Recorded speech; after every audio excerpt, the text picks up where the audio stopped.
While the president continues to tweet unproven claims of widespread voter fraud, the cybersecurity division of his Department of Homeland Security has just declared this election, quote, the most secure in American history, end quote. President Trump on Twitter today accepting credit for running a secure election while also accusing Democrats of rigging it.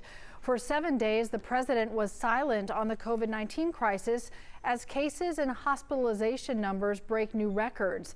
Then about an hour ago, he provided an update on Pfizer's vaccine trial that was recently shown to be 90% effective.